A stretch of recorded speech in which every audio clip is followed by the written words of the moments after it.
about our topic today, which is how to heal from past hurt and trauma so you can live an amazing life and you can also have an amazing future. So that is the topic for today. Oh, people are dropping their cities, Tallahassee.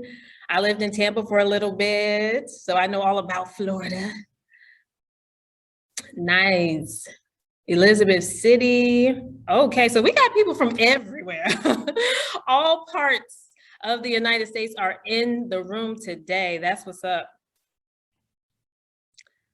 Nice. Okay, so we're going to let maybe one more minute go and we're just going to get started. I know you guys are excited. Again, you may have seen the topic and it may have struck something directly in you. That's why you are in this room today. So excited to have you in here. We are talking about how to heal from past hurt and trauma so you can have an amazing future. And again, I have a special guest coming in a little bit. So stay tuned, stay to the end. I'm going to drop so many diamonds for you today. Our guest is going to drop so many diamonds for you today. So you're going to want to stay all the way to the end. Okay, so you can hear everything. You may need a notepad and a pen sometimes. Every time I speak, I'm always encouraging that because I'm like, some things you can't miss. You're going to have an aha moment. You're going to have a moment where you're like, okay, I can't forget that. That's how I am when people speak. I'm like, okay, I can't forget that. You know, I need to write that down because when I go over my notes, you know, the next day, you know, when I'm going over anything, I want to refer back to my notes. So make sure you have a pen and pad, and we're going to go ahead and get started with our topic today. So trauma is one of the main topics that I like to talk about because trauma is something you don't hear a lot. A lot of speakers, a lot of coaches may talk about other things, but I rarely hear people talk about trauma, right? And trauma is something that affects a lot of us. A lot of us as women go through trauma, go through past hurt, past pain that we need to move from in order to get to the next level. A lot of us may be at a standstill. We may be feeling stuck. We may be wondering, how can I get to the next level? That is exactly where I was. I always relate to a lot of women because, again, I was there at a point. Some of you may know my journey from just being a part of Girl Meets Gold, but some may not. So I'm going to give you a little taste of my journey because as women, our journeys are so important to share. It took me a long time to be able to even share my journey. I didn't even know my journey was encouraging to people. But as I started Girl Meets Gold on the premise of, I'm going to start with my journey, right? Because I know my journey will help lots of women. And it has so far. Starting Girl Meets Gold, we have helped thousands of women. Some people out there may have the breakthrough bundle or all kind of bundles that we have released.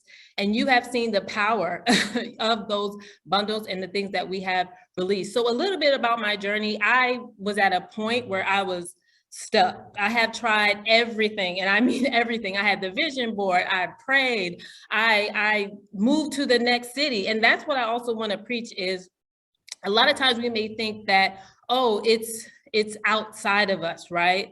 Oh, if we just do something physical, that will change things. And that's what I didn't realize. So I packed my bags from Philly. I'm from Philly. Anybody in the room from Philly? So I packed my bags and I moved to LA on a whim because I thought things were going to change just by me packing my bags and moving. But what I did not realize was I was bringing me again, to across the country. I was bringing me, you know what I mean? I was bringing myself, my mindset, my negativity, my trauma, my past baggage.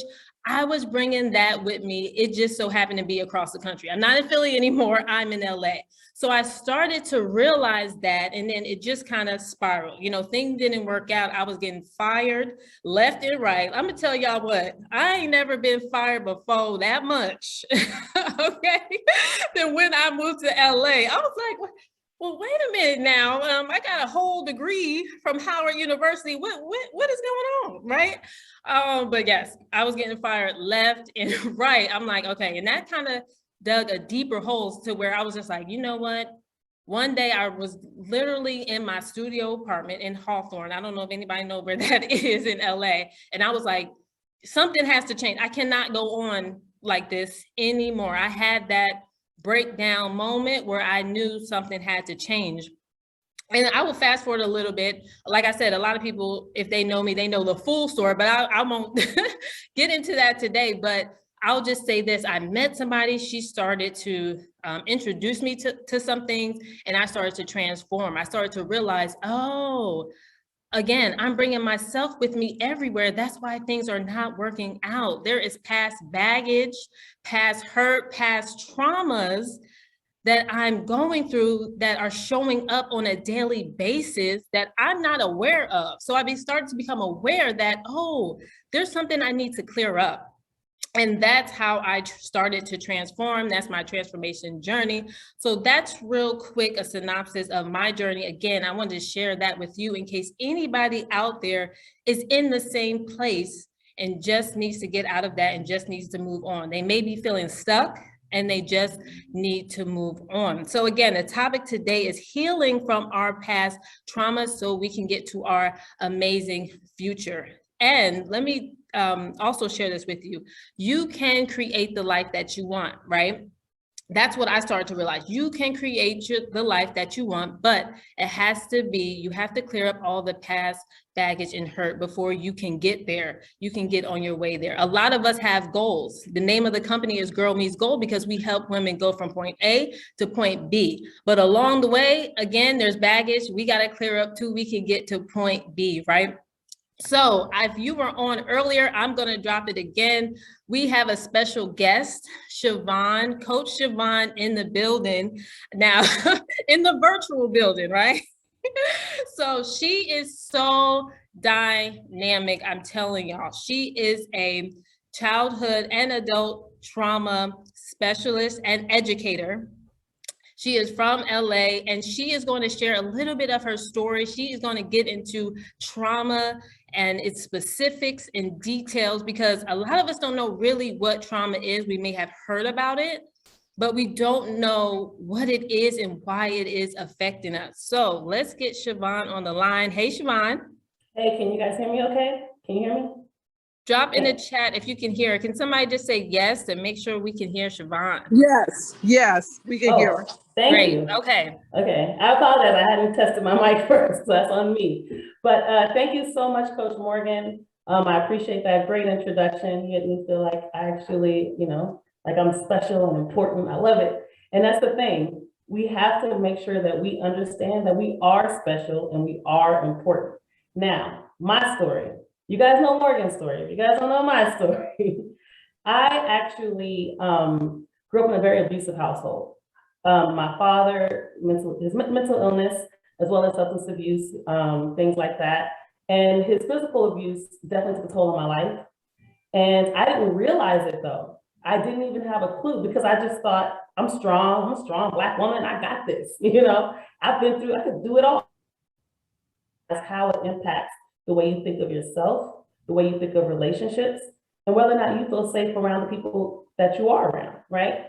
So because I grew up in such a hyper abusive environment, I ended up, even though I was achieving, I like Morgan, I went to Coach Morgan, I went to college and I did all the things right. I did all the things you're supposed to do. And yet I wasn't happy. I became morbidly obese. I was in abusive and unhealthy relationships. I, was doing all these things and suffered from depression and did not know what depression really was, right? I thought depression was like you sit in your room in the dark with the lights off and you're just crying all day. That's what I thought depression was. Didn't know you could be a functional depressed person, right? But having gone through the experiences that I've gone through, I began to realize and learn like, wait a minute, there's something deeper than just maybe I'm having a bad day. It's more than just the fact that I'm eating unhealthy. It's bigger than that. Nobody tells you this. Now, I'm gonna tell you something that's real true. There's a direct correlation between morbid obesity and childhood trauma. If you don't believe me, you can Google it. It's called the ACEs study, the Adverse Childhood Experiences study. And that's where they discovered, this is a study that was done by the CDC and Kaiser Permanente. And the study showed that your trauma that you experienced as a child literally has health impacts on your body, your physical body, and your mental health as an adult. Literal direct impacts. Why is that? Because the system, your fear response system as a child, the stress system, cortisol flooding through your system, adrenaline flooding through your system, and that's a good thing if you're in danger, right? So you're out in the woods somewhere, there's a bear coming at you. You want those fear responses to go off, right? You want the cortisol to be shooting. You want your pupils to get big. You want to have the strength to flee or fight that bear, right? So what happens as you live life and you realize that bear doesn't go away? You're always encountering the bear. And that system is being activated over and over and over again. That cortisol is flooding your system over and over and over again because dad's coming home drunk, you know, or you're afraid you're gonna get hit over something you didn't even do, right? That's also traumatic. We don't think about things like that as being traumatic, right? Or just the fact that we grow up in an environment where there's maybe a lot of violence in the community, right? These things are traumatic for us. And because we live in this fear as children, without even realizing it, that cortisol is consistently flooding our system. The thing about cortisol is that it's toxic to your body. It's great when you're in danger, right? You need a little bit to get you up in the morning, right? And the levels kind of die down until you can go to sleep. However, as it continues to flood your system, the receptors in your hippocampus, which is in your brain, can't absorb that chemical out of your body, and that chemical becomes more toxic. You also begin to develop diseases because of that toxicity. You can become diabetic, get heart disease, obesity is a part of that. In fact, your chances of suicide are even higher depending on how much trauma you experience as a child. So we never think about those things that we experience as impacting us today. I think I can share my screen. So I'm gonna continue to share my story. Sure. Can you make it so I can share my screen? I can show you guys my before picture.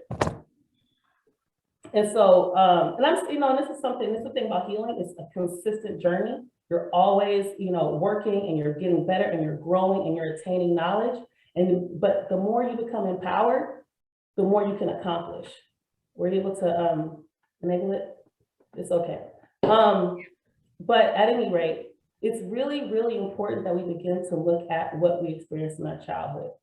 So I went from an abused child to an overeater that nobody realized. There's this other thing about it. I was getting more abuse because I was gaining weight. So I was getting bullied more.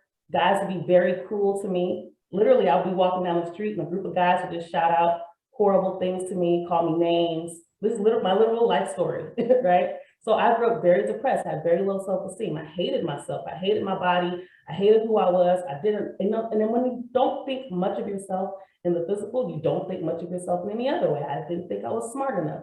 Didn't think I was good enough for a relationship, wasn't good enough for certain jobs. And guess what happens? You count yourself out of opportunities because you automatically feel you don't measure up. You automatically feel you're not enough because you've been experiencing this trauma over and over and over again that had you convinced that something was wrong with you. We don't realize how important it is to address and heal that. When people call it the inner child, that is a real thing, and we have to heal that. That's the reason why we hold ourselves back from so many things. We don't realize the trauma that we've had that is impacting our ability to move forward in life. And how can we? You know what? I wanted to segue real quick because there's an important concept to understand. You're talking about childhood and showing that childhood is directly related to us as adults, right? Yes. Yes. And science have shown, there are actual scientific studies that show 0 to 7, though that age range is the age range that is so crucial to your success as an adult. This is actual science, because what happens is from 0 to 7, it kind of boils down to our brain waves, right? So I'm going to try to, you know, make sure it's not too, I'm going to try to condense it real quick. So what happens is our brain waves at 0 to 7 are moving very slow, right? We're not, as babies, obviously, we're not talking, we're not walking. We don't have a lot of clutter. Our brain waves are just moving like this instead of like this. Because as adults, our brain waves are moving fast because what? We're talking, we're dealing with certain things, you know, we're doing adult things. That's why it moves faster. As babies and kids, it moves slow. So everything your parents or people around you say is being soaked in literally everything. From the moment a baby is born, they are soaking in information. So a lot of times, Actually, before they were born, in oh, yeah, utero. that is in true. utero. That is true. That is very true. Before they're born. Also, it gets into also the emotions of the parent. Are they, you know what I mean? I know that's a whole nother, right? We can Yes. get into that. We'll be on here for about 5 hours. But yes, 0 to 7 is crucial. A lot of times I've had clients that said, oh, I remember somebody telling me I'm not good at this, or oh, you're bad. You're a bad kid. And then, you know, you think it's nothing, but they grow up and they're like, why I'm a bad person. Why am I feeling this way? You may be wondering, why do I not feel worthy?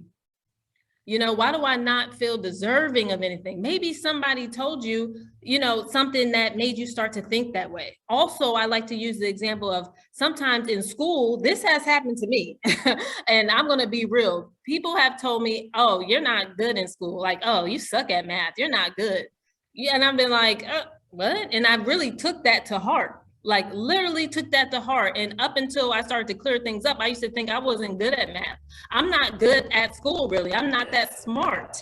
And those were literally just delusions that people said that just I internalized. And this is science. Your brain actually internalizes it. And until you reprogram, which we'll get into later, you'll start to see how you can change those things. But yes, 0 to 7 is crucial as a child.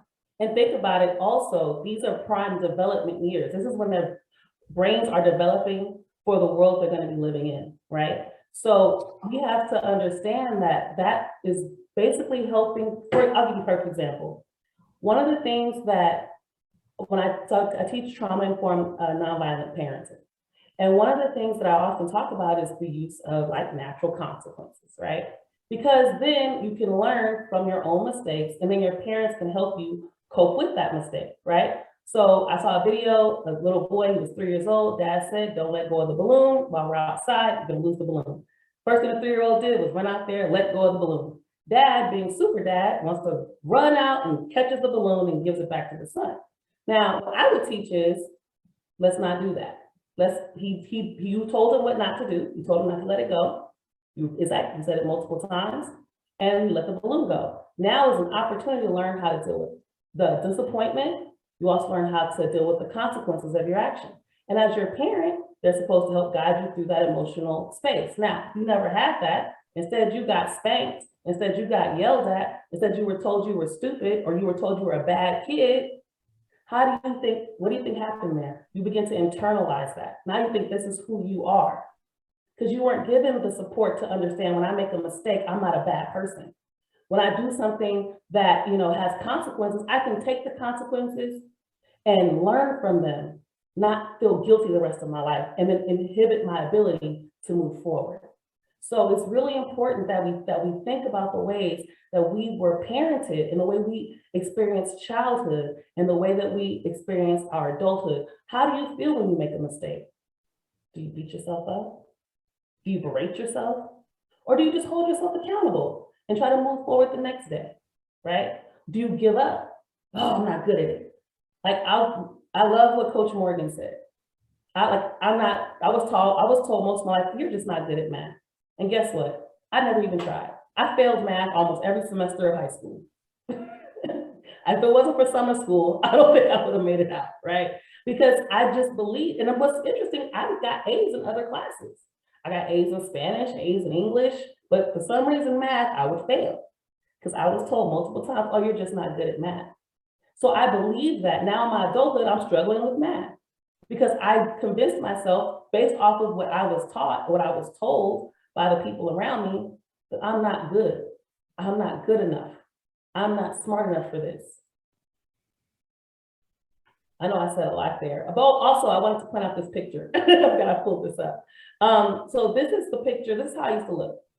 I've lost about 120 pounds since then, without diet pills, no pills. There were no pills, not even metformin, which some doctors give obese people. Was on nothing.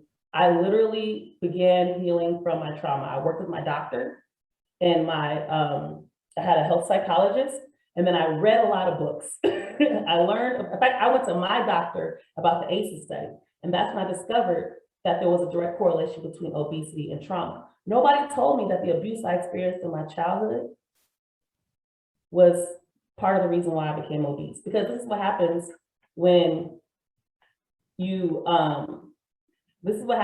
become obese.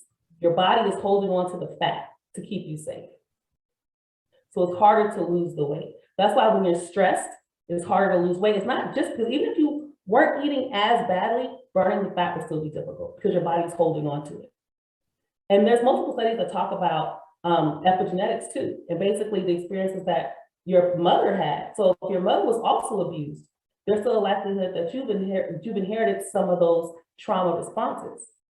But we can break those things. It doesn't mean you have to continue it. Doesn't mean you have to pass those on. In fact, we can work and heal. And in fact, one of the things I love that Coach Morgan has, you have those affirmations. And I use those affirmations. In fact, I used them about not too long ago when I was applying for a job. I ended up, not only did they want me for the job, they wanted me to actually apply for the director position. So a higher position than what I applied for.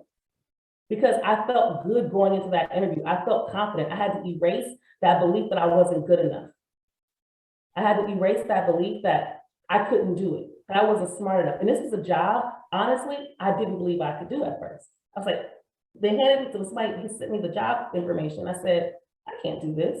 This is too hard. I'm not going to do it. But then the people from the job called me themselves and said, hey, we really want you to try. I tried. Had to do a whole presentation, killed the game. I was listening to Morgan's affirmations that entire week because I was anxious. I didn't even want to do the resume. In fact, I kind of waited to the last minute to do the resume because I was so nervous. But when I started listening to her affirmations, that loosened me up. That got me to go ahead, let me write this resume. Let me do my presentation and put my PowerPoint together for my interview, and killed it. So those things are important. So I don't have to let the pain of my childhood inhibit my ability to move forward. I ended up not wanting that job, not because it was a bad job, but because I really felt passionate about teaching trauma education. And so I really want people to understand that addressing that childhood trauma is literally the key to building a stronger future. So much of what we've survived on, because a lot of these things we do, we have a lot of habits that we won't acknowledge all the time. Right now, I wanted to segue what you just said, that drew a light bulb with me. You said habits. Now, how is trauma related to habits? You know, if you have negative trauma, how is that related to, the outcomes as an adult? Okay, I'll give you an example. Again, let's talk about your experiences growing up in your household. How was love expressed? How was anger expressed? How did you feel when anger was expressed? How did you feel when love was expressed? Mm-hmm. Now, think about how you feel in your relationships. Think about your behaviors in your relationships. Are they similar to the feelings you had in your childhood? Or did you begin to make some changes so you don't have the negative feelings you might have felt when anger was around? But this is the thing, we have certain habits because we've learned them over time. For example, flipping out when we're upset. When anger was shown in my household, you flip out. You throw things, you yell, you hit someone. So when I got older and got into relationships, while I wasn't physically violent, I didn't know how to communicate. So I had a habit of just yelling and going on, flipping out. My partner couldn't even hear me. One time he was asleep and the dog was barking, and I had worked a very long day. Instead of me waking him up and telling him, hey, I've had a really long day, can you take the dog out? I wake up and start screaming at him, right? Because that's what I knew how to do. That was my experience. You hurt people because that's what I did. That's what I experienced. A lot of us go into our relationships with these kind of habits, and we wonder why the relationships don't work out, right? Or we're appeasers. I was a big appeaser in my relationships because when you grow up in an abusive household, some people, their survival response is appeasement. So you have fight, flight, freeze, and you have another response called appease. And this is when we become people who want to make ourselves feel safer by complying with whoever it is that's abusing us. So I went from being my father to being in relationships where I became an appeaser. And I couldn't get any love reciprocated. And because I was so used to giving and giving and giving and not getting it back in a healthy way, I did the same thing in my relationships. And then I couldn't figure out why I couldn't get a healthy relationship. So so those things that we learn in our childhood have a direct impact on what we experience as an adult. Right, and I think it goes back to, it keeps us stuck. I think a lot of times we're wondering, I don't know if you got to the point where I was, in a sense of just like, I gotta get off this. You know what I mean? Like, I gotta get off this train, you know, I Yes. cannot continue to go down this path because I know that something is wrong. And like I mentioned earlier, it was kind of like an awareness moment. Like, okay, every day, year after year, I'm in the same spot, things are not working out. Things are not manifesting. I'm writing goals down. Like I mentioned before, I was doing the vision board. I was like, oh, okay. She said, do the vision board. Okay, let me do I did about 20 vision boards. And I'm like, okay, it's about time for some of these things to start manifesting, right? Like, okay, I got travel on here. I got a relationship on here. I haven't been in a relationship in years. I'm like, what's going on? I mean, I know I look good. Like, what's good? What's going on? You know what I mean? So did you get to a point where it was like that awareness moment, like, okay, I can no longer continue to, you know, let these past traumas, all this negative things that are happening to me go on any further? Yeah, I think a lot of it happened when I actually started to read more about what I was experiencing. So I was like, okay, what's going on with me? It's like something just told me, so I got to figure out what's going on with me. And I knew it was something that I was doing or I needed to change because I couldn't expect others to change, right? I couldn't expect the world to change. So I had to change. It was something that just sparked in me. And also, I kind of hit my rock bottom at one point. I didn't share the entirety of my story, right? So not only at one point, I was morbidly obese, I was couch surfing, so I was homeless, did not have a legal address at one point. My car got repossessed. And all this is going on while I'm going through the depression and trying to heal from it, right? I just left a really unhealthy relationship that I didn't understand how unhealthy it was until after it was over, right? A lot of these things occurred because I hadn't healed from my childhood trauma. I had not addressed the experiences that I had in my childhood. So I was doing all the right things. I went to USC, one of the top schools on the West Coast, right? I did all the things, got a good job, you know, was getting back to my community. I'm always very involved in my community. And yet I still couldn't get myself out of this depression. And so when that happened, I ended up sitting in my car, literally, I ended up losing my jobs. I had a couple of jobs, lost them. I would sit in my car like I'm about to go to work and sit there for 6 hours doing nothing. Nothing. Because I was just out of it. That's how bad the depression got. I had to go to the hospital a couple of times because I was just that depressed and it became scary, very, very scary for me. And so I went through a lot of those things and I had to hit that bottom before I really saw, okay, something I got to change in myself. Something I can't expect the person I'm in a relationship with to change. I can't expect the world to change and just open up and just say, hey, you know, we're going to do everything that makes you happy all day, every day. So I had to figure out how do I get myself happy and how do I navigate these spaces so I can get to the things that I want to get to? How do I accomplish my goals if the whole time I'm not believing in myself? If the whole time I'm still looking at myself as, I'll get another thing. Most of my childhood, I struggled with my weight. It got really bad when it got to the pictures that I showed you guys, right? And because I was having those experiences, I was having really not so good luck with guys, right? But as I began healing from my trauma and addressing those issues, instead of counting myself out and assuming a guy wouldn't be interested because of my weight or whatever it was, I let it all go, let all that go. And guess what? I was getting dates every week, right? Mm-hmm. So not because, you know, I did anything other than change how I saw myself. I hadn't even lost all the weight yet. I think I only lost maybe 30 pounds, if that, right? So I hadn't lost that much weight. I was still healing, I was still working on it. But while I was doing that, I started doing affirmations that literally, I started, honestly, I lost weight. I've lost weight doing affirmations, literally lost weight doing affirmations. Just 20 pounds initially, and I started feeling good. When I started feeling good, guess what? My interactions with people changed. My relationships changed, my friendships changed, my familial relationships changed. Me and, my mother in particular, we have a really, really, really close relationship now. I didn't necessarily have that growing up but guess what? I changed. And that unhealthy situation I had with my mother, guess what? We have an extremely beautiful relationship now. So these happen not because I even waited for my mother to change. I didn't even wait for her to change. Because the reality is, I didn't know if she was or wasn't, but I knew I had to change.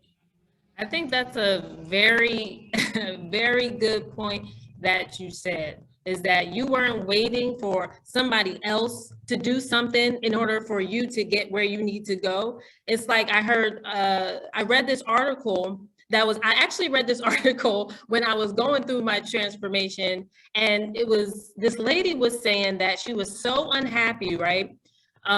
Because she wasn't in a relationship. It had been years that she wasn't in a relationship. She was so unhappy. And then she started to realize, okay, I'm not going to wait for something outside of me to happen in order for me to be happy. I think sometimes a lot of us, before our big transformation, we are waiting for things. Oh, if I just get some more money, then I can be happy, If I lose more weight, then I can wear cute clothes. If I lose more weight, then I can get out there and be social, right? Exactly. Absolutely.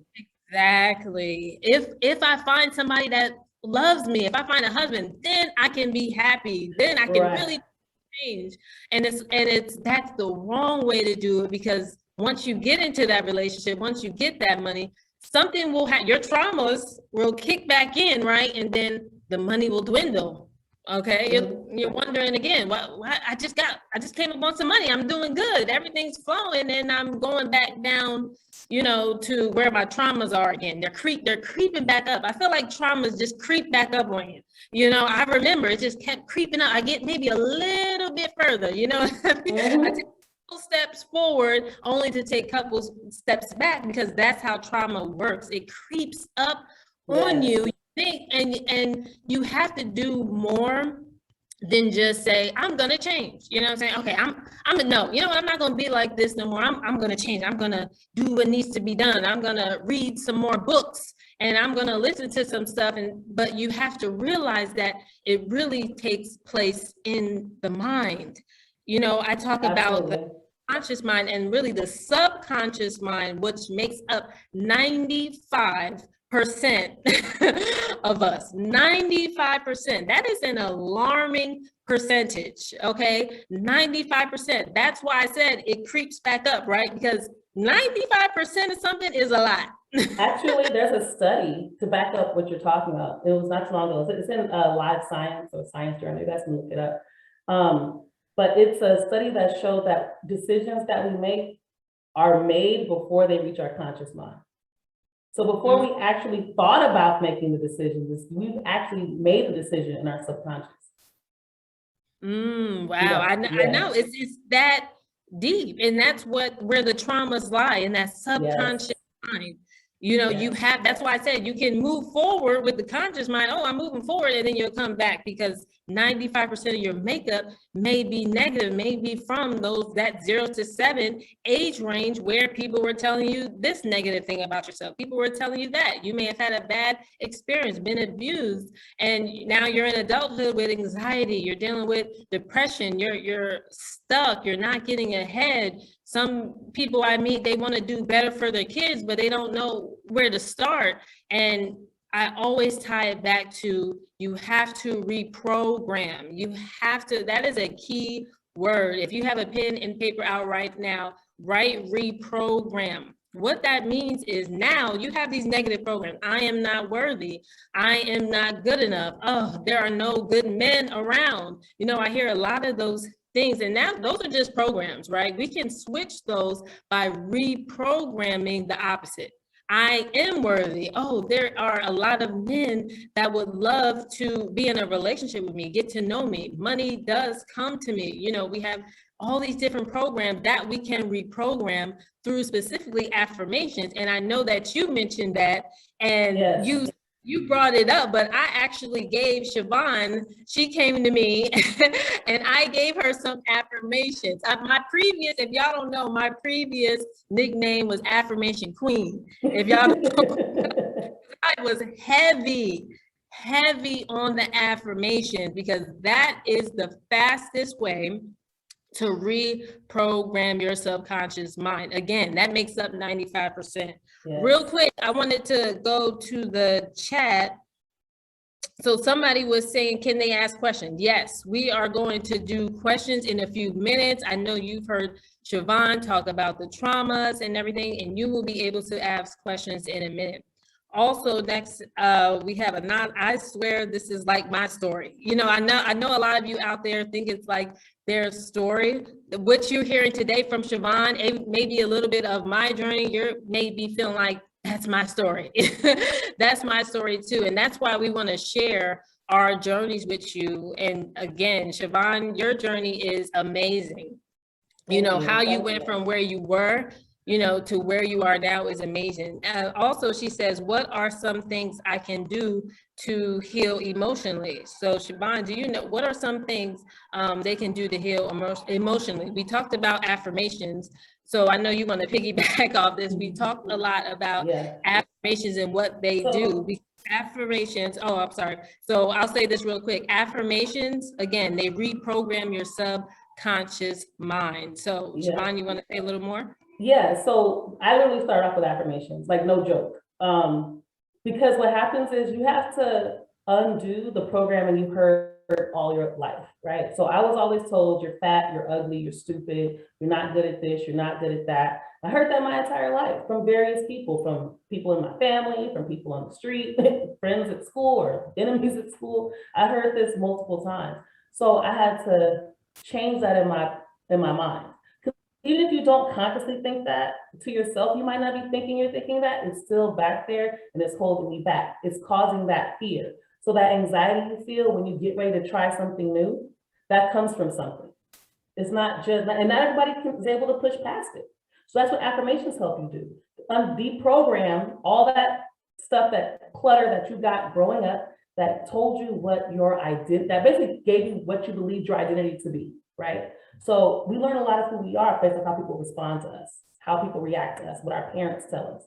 But if people around us aren't healthy people or are traumatizing us, we're not getting a proper understanding of who we are.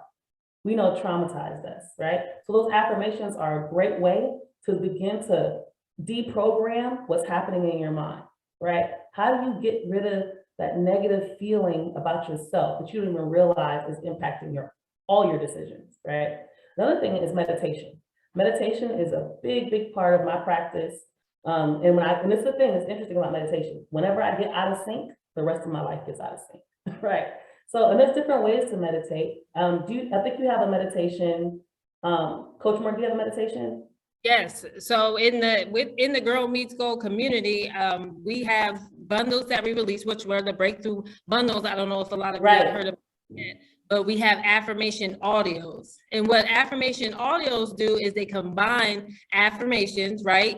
And they combine meditation. So we combine the two instead of it having to be so separate, because what makes meditation a good part with a good, a collab with affirmations is it provides music. A lot of meditation, starts with music. And what music does is it slows down those brain waves, like I talked about, from 0 to 7 age, right? You want to get almost back into the baby state where your mind is clear, right? It's like this water bottle, right?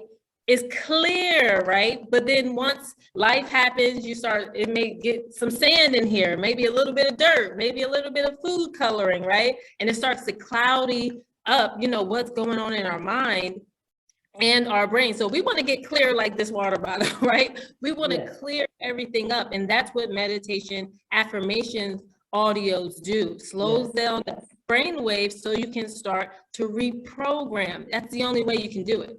Absolutely. So absolutely. Meditation, exercise is another thing that's really important. Making exercise your sanctuary. And that's something now, as a person who hated exercise, I can tell you, it took me a second to get into that part, but literally it helps to repair cells in your body when you exercise. And it helps. And now another thing that's really, really important, right, is connection. What does I mean by that? Friendship, having, the people that that you can trust, people that support you, keeping those people around you, right? People who are in your life that are not contributing to a healthy lifestyle for you, you might need to put some distance between or set some healthy boundaries up, right? Because sometimes people you can't really get out of your life, but you might need to put some healthy boundaries, right? Those are important ways, because this is the other thing, people who don't, the term now people use is toxic, right? They'll say people are toxic.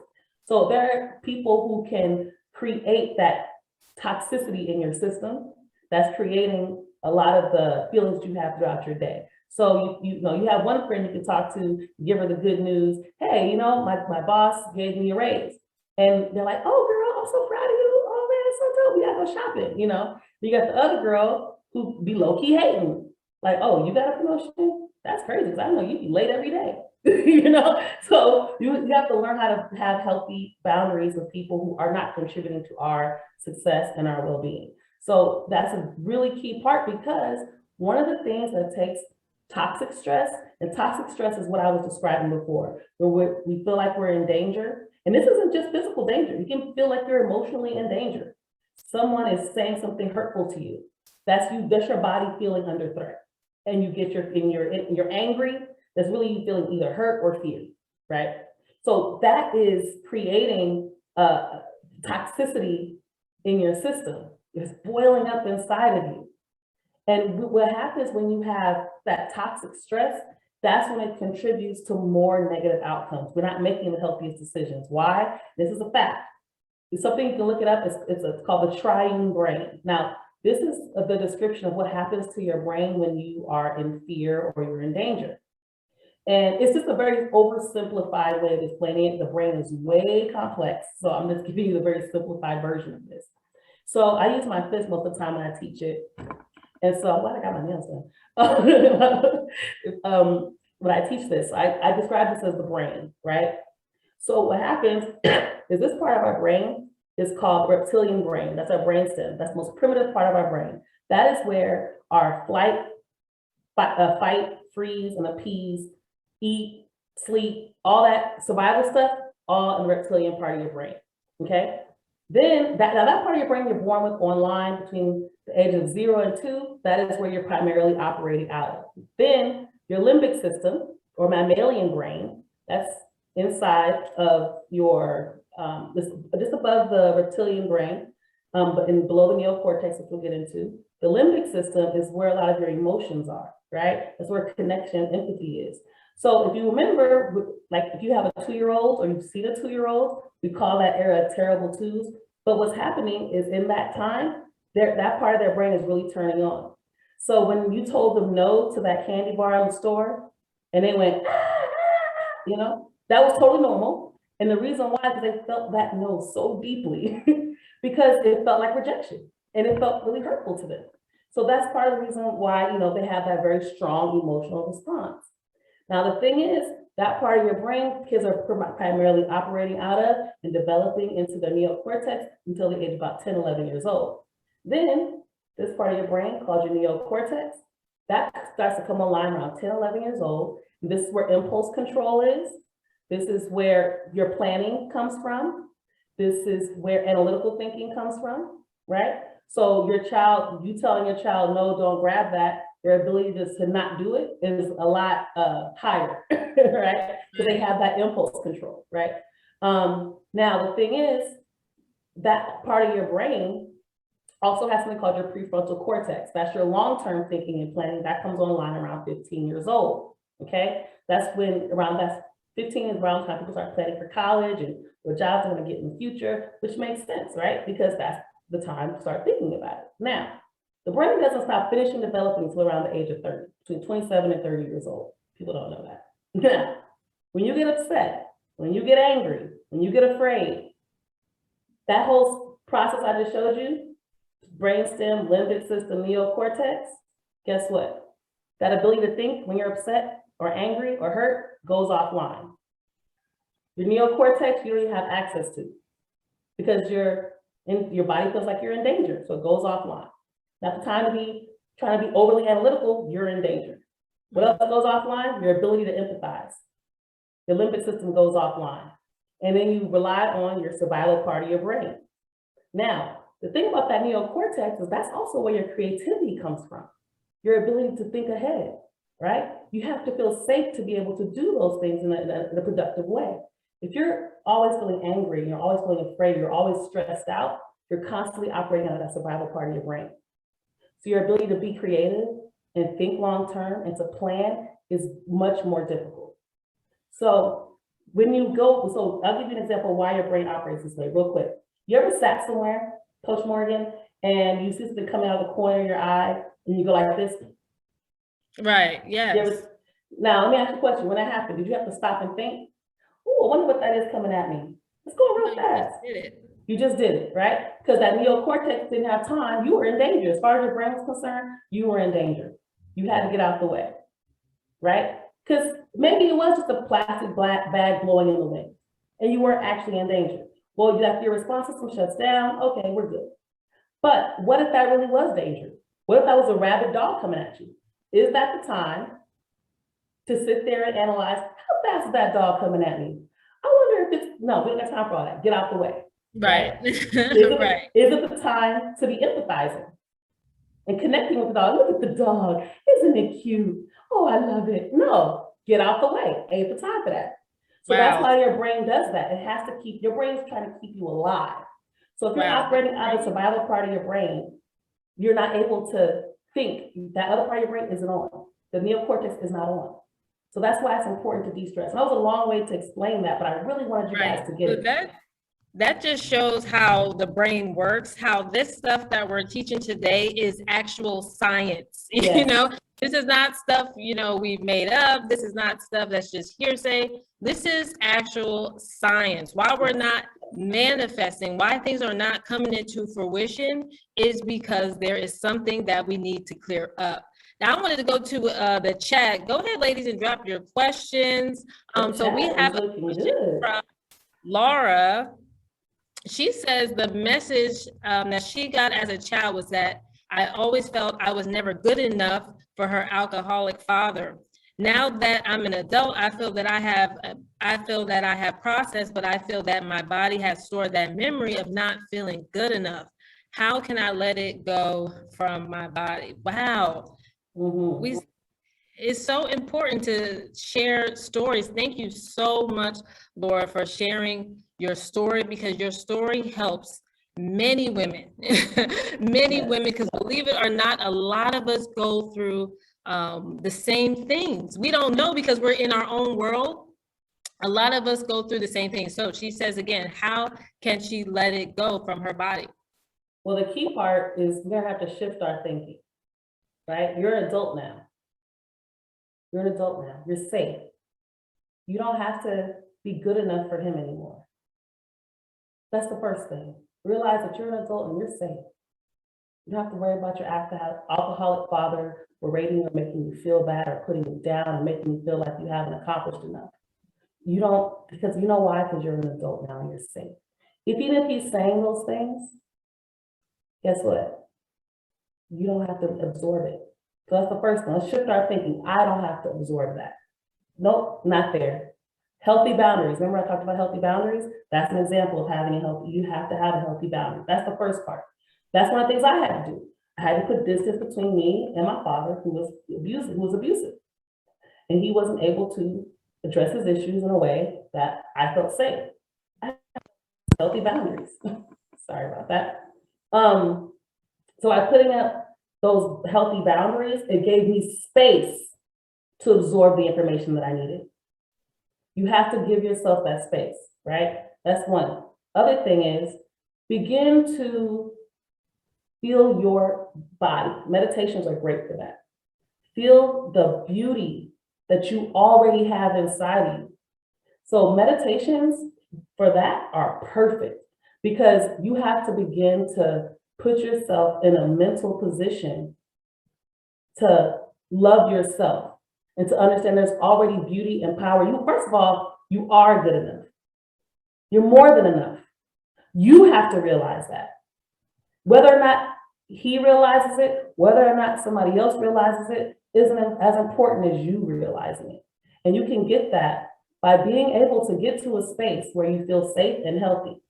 And you're able to address it through, and I'm a strong believer in meditation. You know, also learning about the impact, and I'm a big believer in studying and researching, learn about the impact of having an alcoholic parent and how it impacts children. I would actually read more on that also as I do this work, as I do the healing work, meditating and things like that, because it also gives you some insight into what's happening with you. And it gives you freedom to stop blaming yourself and putting yourself down because it's not your fault. And that's what the information can help you get to. I want to piggyback off that and say, again, you know, a lot of those things that our parents may have said to us, kids at school, are carried with us, and we don't realize how the weight of that, you know, we don't realize that some of those things you can't just say, oh, no, I am worthy enough right away, and I'm going to start to, you know what I'm saying? It's like you, it doesn't just appear like that, because those negative programs hold so much weight. You know, clients that I have that are older in age are like, I'm still dealing with this situation. I've tried numerous methods and I'm still dealing with these situations, with this thinking. I can't get ahead. And that's because they don't know the actual process of the subconscious mind, the process of affirmations. Because affirmations, studied by some of the top colleges in the world, they studied them and saw that the moment they started implanting that new positive reprogrammed information, the moment they really started to actually feel better. And it's about actually feeling better, not, seemingly feeling better for one day. It's about actually feeling better, you know, and it's, you have to reprogram, because that stuff is hardwired. You know, a lot of people don't know. That's why we talked about the brain. We talked about how that works. These are real systems in the body that hold information. It's like DNA. I don't know how many people have heard about the studies about DNA, but it's just as powerful as that. You hold information, right? And you pass that down. All those traumas are also in your DNA as well, and it's being passed down to the next, to your kids. Somebody has to stop the cycle, right? So maybe there's a lot of people on here today that's hearing the information. They're like, I have to stop this cycle, right? I have to get off this train, like me, like I did, like Siobhan did. I have to get off this train. I was told this, I was told that. I can't live like this anymore. You know, I'm not getting ahead. I'm gonna tell y'all what, it hit me hard one day when I was thinking about time and how fast time goes. Time just ticks, right? It keeps ticking. Time does not stop for nobody, for nothing. It can be an explosion, it could be a tsunami. Guess what's gonna still keep going? Time. Time is going to tick, and the time is now for us to really start manifesting what we want to manifest. We have to start achieving goals. Again, that's why I named this Girl Meets Goal, right? Because I had a mission. We're going to get women to achieve their goals. Now, not later, but now. I want to go. I was going to say real quick, Morgan, one, you were talking about epigenetics, and that's really important too, and that's something people should really research. But I also wanted to just point out something that Laura said. She also pointed out that that feeling of not feeling good enough was showing up when she was going on dates. So that feeling of, now I guarantee you, chances are you were trying to impress the other person, or you already counted yourself out and didn't want to try it all, right? So we're trying too hard to impress and appease, or we shut down and we don't even want to connect. And then we wonder, why can't we get a healthy relationship? So I just wanted to point that out real quick. I'm sorry, Morgan. Oh, yeah, no, I want to take it, the questions are coming in. We'll go with one more question here. It's from Kanisha. It says, I try to heal from trauma, but I always fail because the main one I'm trying to heal from is really the only person I have to lean on. Yeah, it says, how can I just cut that loose and do the healing on my own? Because I'm really all I have, and I try to be strong for my kids. So Wow. so they want to follow down the same road. That's exactly what we're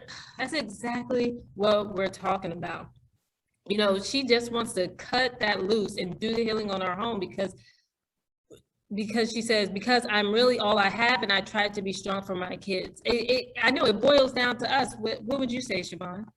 So without knowing the details of the situation, I can tell you the first thing is you're the person that you need to heal from, is being the person that you have to lean on. Chances are that wasn't an accident. Sometimes the people that hurt us and people that we need to heal from, whether they're abusers or other people, put us in positions where we think we need them. So that dependence gives them the opportunity to continue to be abusive or manipulative or whatever it is that's occurring in your situation that you don't want, right? And as long as they feel like they have you in that position, they will continue to do it. So the best thing to do is to, and this is what I don't know the details of your situation, so I can't be super specific, but you're gonna have to find a way to become independent. I know sometimes it's hard when you have children and maybe the person you need to heal from, I don't know, let's just say it's a parent, I don't know that, I'm just gonna say, let's say it's a parent and that's the person that helps you watch your kids. Well, that means, well, how can you get yourself into a position where you don't need them to watch your children, right? You can find other ways to get childcare. So and if maybe money is the problem. And Coach Morgan talked about, the importance of being able to manifest that as well, manifesting those opportunities. Because the reality is, as long as you're having to deal with the person that you're having to heal from, it's going to be a challenge to actually heal because you're always dealing with the trauma and you're reliving it over and over and over again. So it's really going to be important that you find a way to do the manifestation, the meditation, the healing. Well, don't say healing yet, because we were getting there. But the affirmations to begin that healing process, so you can begin to get rid of whatever is inhibiting you from being able to remove yourself from that situation. Because the reality of it is, if the person you have to heal from is a person you have to be dependent upon, you're not in a healthy position. Because no relationship should operate that way. Mm. I think we skipped someone else's question. Rhea Rose. Yeah. No, I think that was after. So we'll. Oh, your shows look different. Okay. Yeah. So, but that was really. I know that I've come across some women, and that's very difficult, right? You're in a situation where the person, you need to get away from that person, right? So it's about just making that decision for yourself, and that decision is a difficult one. I've been in those situations before. And I definitely want to also say, because I don't know the details of the situation, I can't be like, well, if it's a domestic violence situation, go to a shelter. If it's this and that, I can't do that. But I will say, try to tap into the support networks that you do have. The people that you can trust, tell them, hey, I need to get out of here. This is my plan. Can you support me in this? Remember I told you that connection is a super important part of this healing process? That's why. You need support. So if you have other support networks as well, tap into that. Now, this is the thing. When we have all those blockages, we don't know how to ask for help, or we're afraid to get help, right? So that's why it's important to clear that stuff out, because you're going to need to rely on those networks to get you out of the situation that you're in. So like I said, I don't know the details, and I don't need to know your details of whatever it is, it's your personal story. But you do need to find a way to clear whatever it is that's blocking you from being able to remove yourself from that situation. That's extremely, extremely important for your own healing, and so you don't pass that trauma down to your children. Right. And I like that she said that, as women, our children are, that's like next of kin. Those are the people we want them to be better than us, right? And I appreciate Kenesha for saying that, because that is so true. I have a daughter myself, and that's what goes into my mind all the time. Okay, how can I, be better for them so they don't have to fall down those same steps. They don't have to relive some of the same things that I'm going through, right? So I really respect that. And again, with Kenesha, it is hard. I understand you're in a situation where you have to leave. Like Siobhan said, we don't know the personal details, but we see here that you need to cut that loose. So I think it'll come a point where you'll, that awareness moment, like I gotta get out of here. You know what I'm saying? I gotta cut this person loose, because a lot of times our friends, sometimes even our family members, or just people we're with, they're holding us back. They're holding us back. And even sometimes I have to tell clients, family members, we don't want to hear that, but it's like family members, may need to be cut off. Again, people we're in relationships with, friends, they need to be cut off. And it's very difficult though, because they are close to us. We have some type of connection to people. So, so just to cut them off is difficult, So I want you to know, Kenesha, that you're not alone. A lot of people go through this, and you just have to become aware, which you already are, about you need to cut this person off, and just get the courage that you need to do that, because you can do it. You are strong enough. You are raising kids. You are a mother. That is a huge accomplishment. That is a huge accomplishment. You're already successful in moving forward. There's just maybe that little piece that you need to heal from and cut off. So I encourage you to get the courage. And I hope that you got, a lot of diamonds, a lot of information today that you can use to help you. Okay. Siobhan, did you want to say anything else? Because we'll go to the next. I know a lot of people are dropping some questions in here, and we want to get everybody answered. Well, that was pretty, I just want her to make sure that she knows she needs to tap into those support networks so she can plan. But this is the thing, we have to, whatever's inhibiting us from getting help, whatever is inhibiting us from becoming creative, that's what creativity does. Having access to that part of your brain where you're creative is super important. That's how you develop strategies to address your situation. Because your situation that you're experiencing is very serious and it's very deep if it's somebody that you have to heal from. Right. Yep. So that's important, and definitely tap into those networks so you can remove yourself from that situation. But you have to be able to be in a space where you can be creative and be open to even the ideas of your support network. But that was it. I don't know if you want to go to the next person. Yeah, we'll go to and I want to just mention too, a lot of things that we're talking about today, a lot of things that you may be expressing, how do I get over that hump? How do I get from point A to point B? How do I manifest what my desires, what my dream life really is? We have something for you. You know what I mean? That's what Girl Meets Goal is about. That's why I created this, to get women over the hump, right? To get them from point A to point B in our Diamond Club. And Siobhan, I want to reiterate, is a coach in our Diamond Club. So that, so everything we're just giving you today was just supposed to be, a little tidbit, a little sneak peek. She's already dropped so many things for you guys here today about trauma that I know you've already got so many things, that you probably haven't even heard before.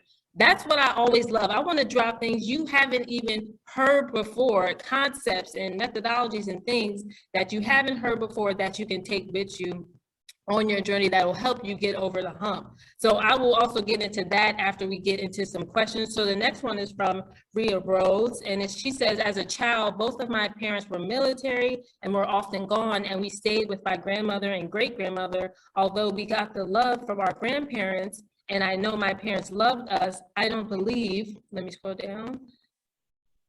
I don't believe that I was loved as a child by my parents the way I would have wanted, and the way I love on my children. I'm just scrolling down, guys. Love on my children, which in adulthood has left me seeking that love and validation in the men I date. I know I need to start loving on my inner child, but what and how do you suggest I start to do that?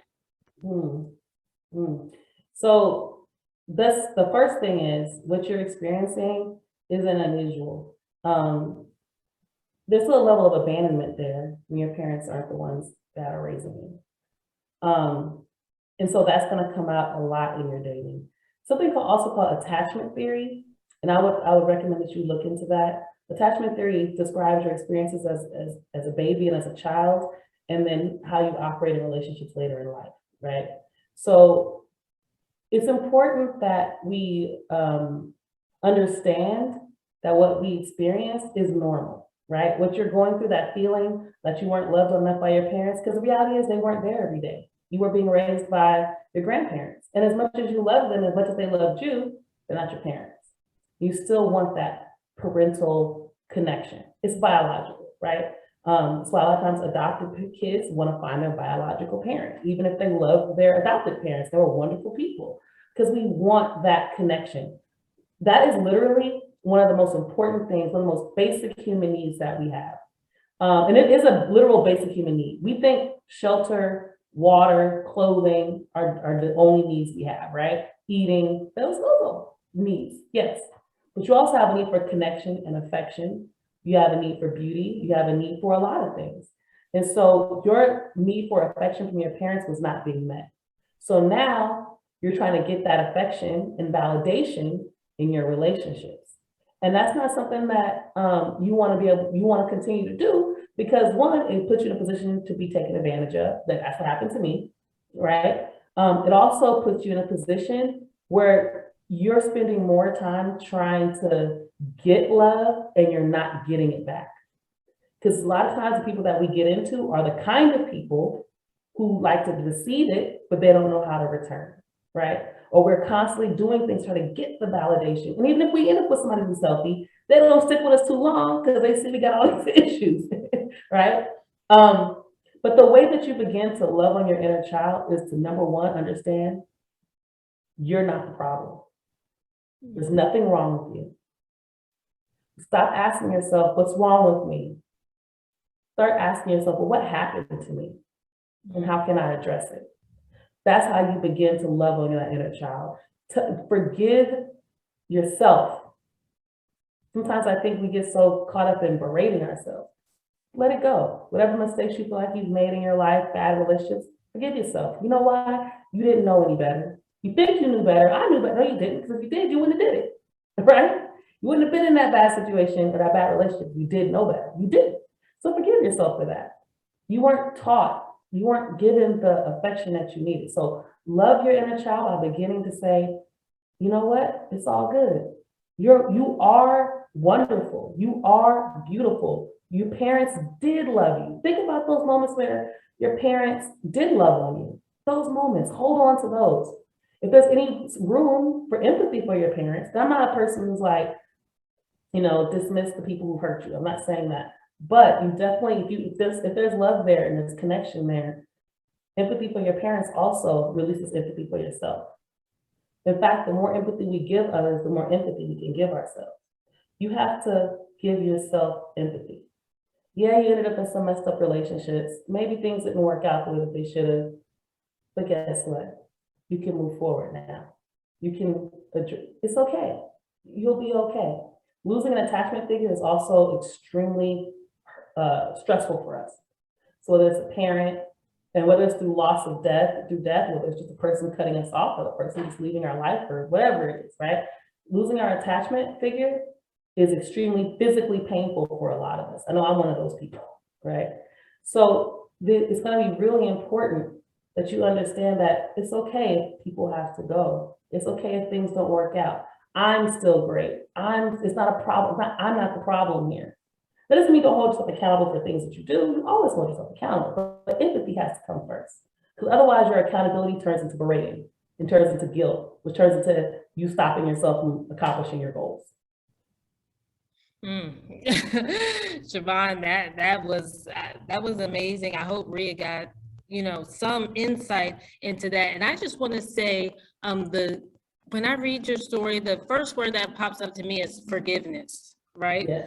We all have to. I see a lot of parent stories, not just with the women here today, but also with women that I coach. Is a lot of parent stories, you know, and that's where trauma develops a lot of times. And our parents, even though we don't want to admit, our parents are, you know, put on a pedestal. We love our parents, but they may have done some direct things and some indirect things that I had to discover. You know, I'm like, start to realize, well, why am I like this? Oh, could it be from something my parent did? I know they did the best that they could do, but you know, they're not perfect. You know, nobody's perfect. We always hear that, you know, and they're not perfect as well. So there may be some indirect things that maybe they hadn't cleared up that got passed down to me. And now in order for me to move on, I have to forgive. That's the number one, you know, I have to forgive. So, also, go ahead. So my thing about forgiveness, 100% I do agree with that. The thing about forgiveness though, is not something you can force. It's not something you could just think to yourself, okay, I forgive them. Because in your body, you might not have forgiven them, right? Oh, I forgave them, but yet when they come around, you shut down. Right. Oh, I forgave them, because consciously you told yourself, well, I forgive them, but you don't want to be around them. You don't answer their call. You don't show up to things they invite you to, whatever it is, because in reality, you didn't really forgive them, right? You might want to, and the reason why I'm saying this, what you're saying is important. That healing, forgiveness is a big part of that healing. Well, how do you get there? Well, how you get there is something you touched on. You didn't use the word, but you gave an example, and that's empathy.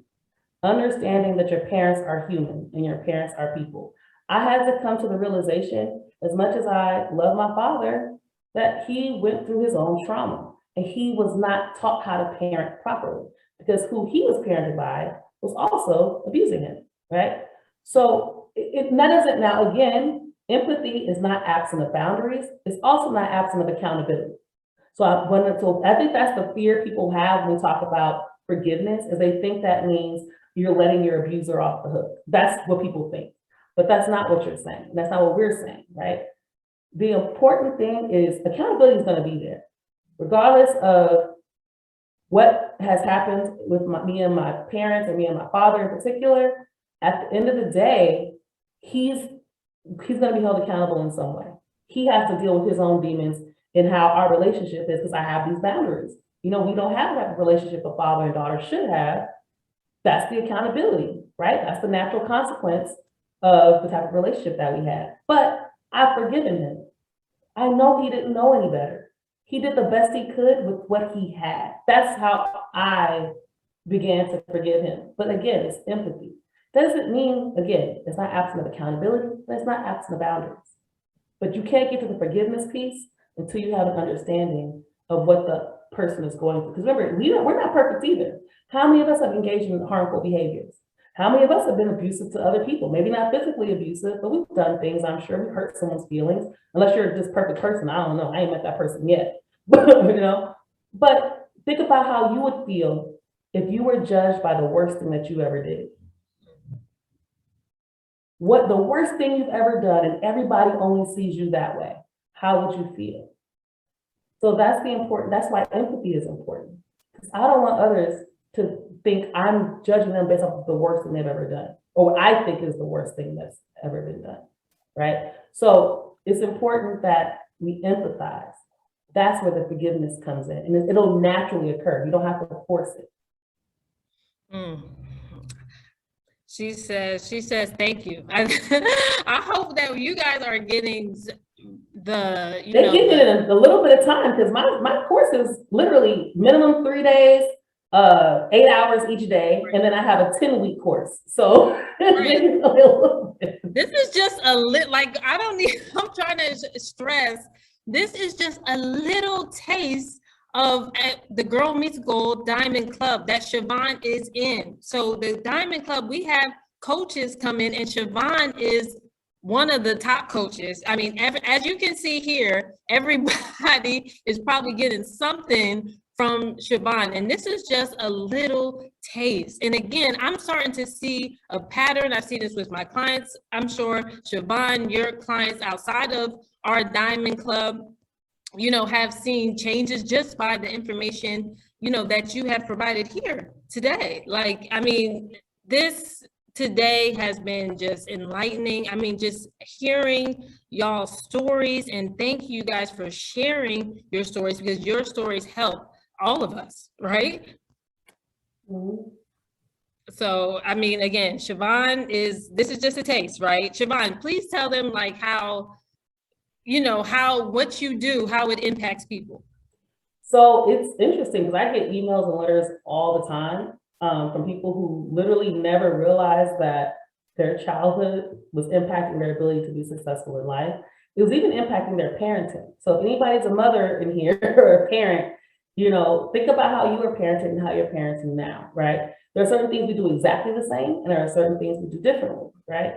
But people didn't think about how they were parented before they, before they took my classes, right? They didn't think about their experiences in school. So I also teach a course around trauma-informed compassionate classrooms. So I teach teachers as well and school administrators.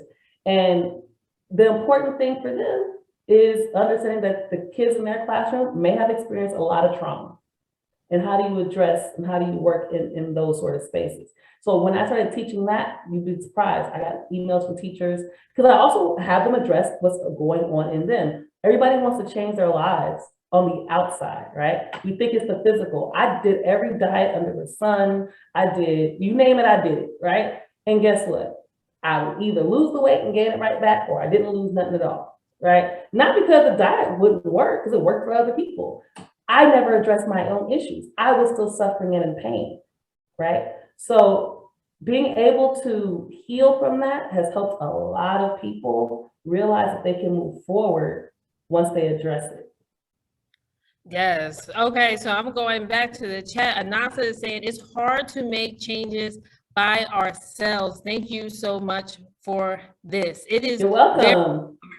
It is very hard to make changes. That's why I created groups, right? I started with Girl Meets Goal in an effort to, okay, I gotta change. I'm seeing a pattern of things that are going on, and I need to change that. I need to develop a space for women where they can come, we can talk, we can dialogue, and they can be really, truly transformed.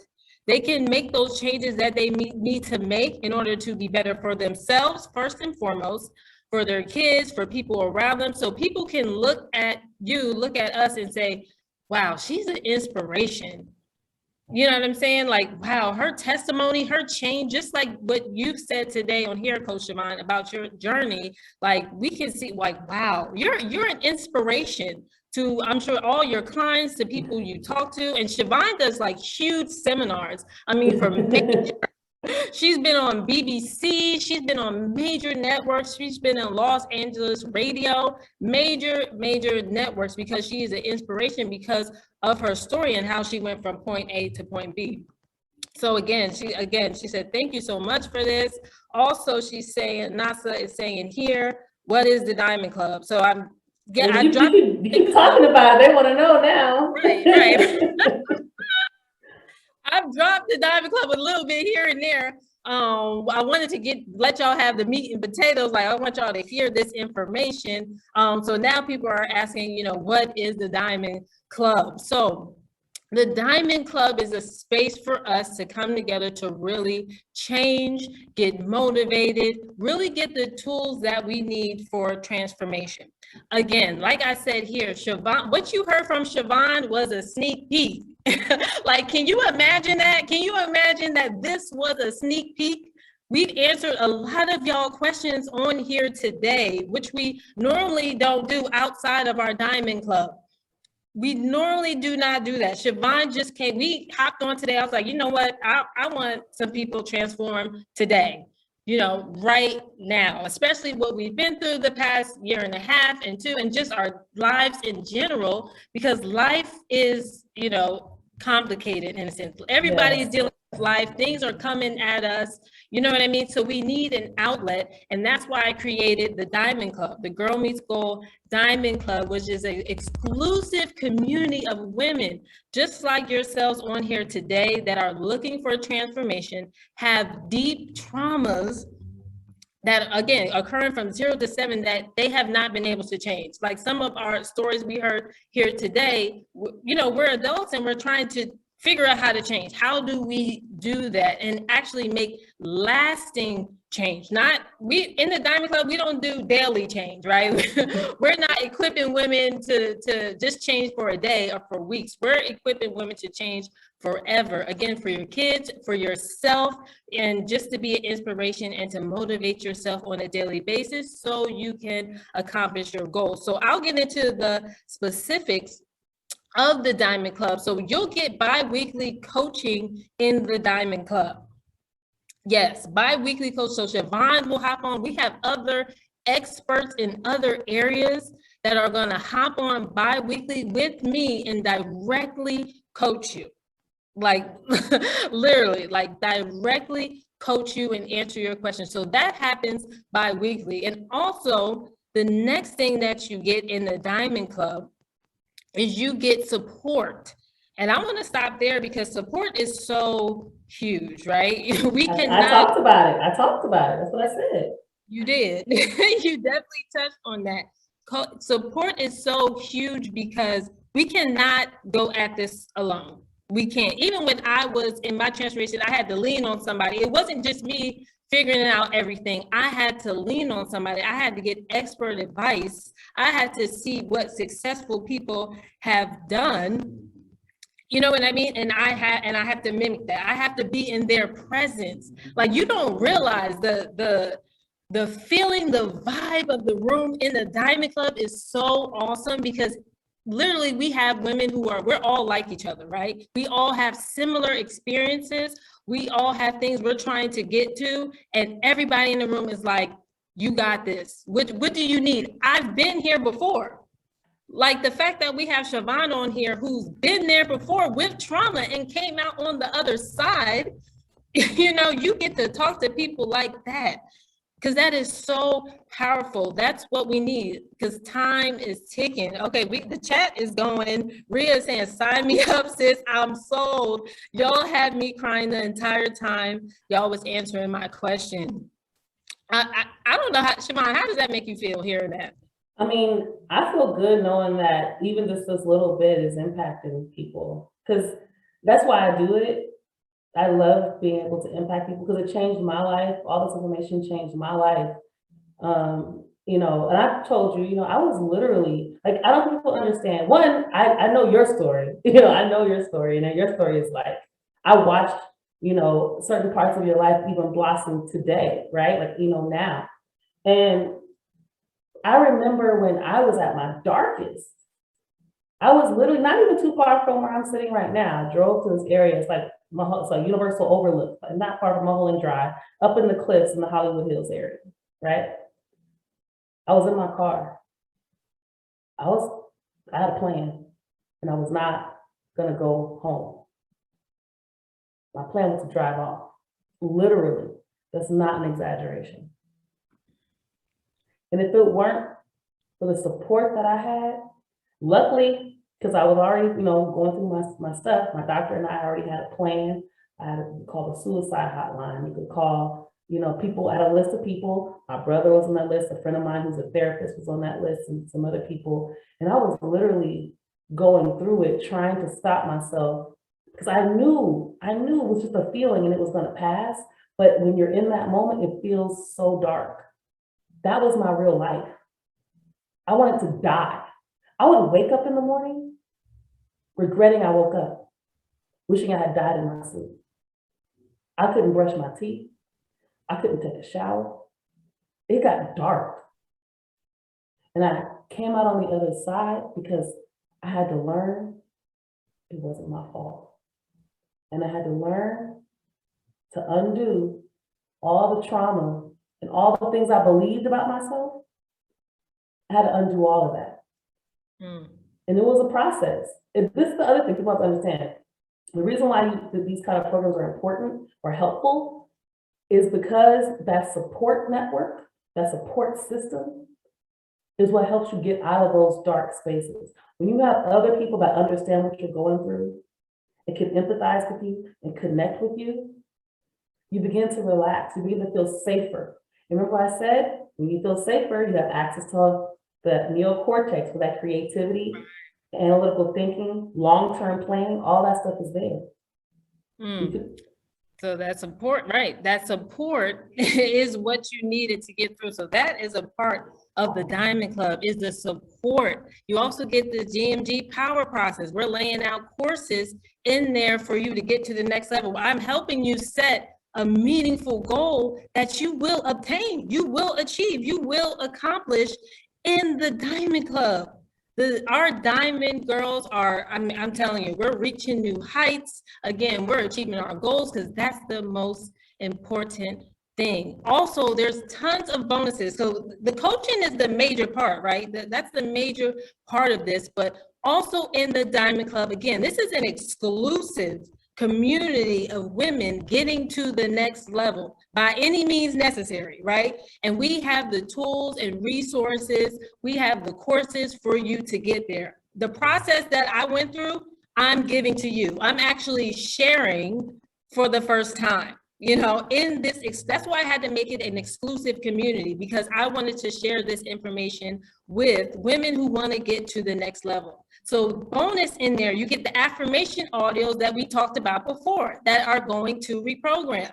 Again, this is not just, oh, this is just for today. And then again, I'm back to the same stuff, right? I'm back to this hamster wheel year after year. I'm back to living day to day, not feeling good, not wanting to get out of bed, crying myself to sleep, not finding a man who's worthy of anything, right? That's done.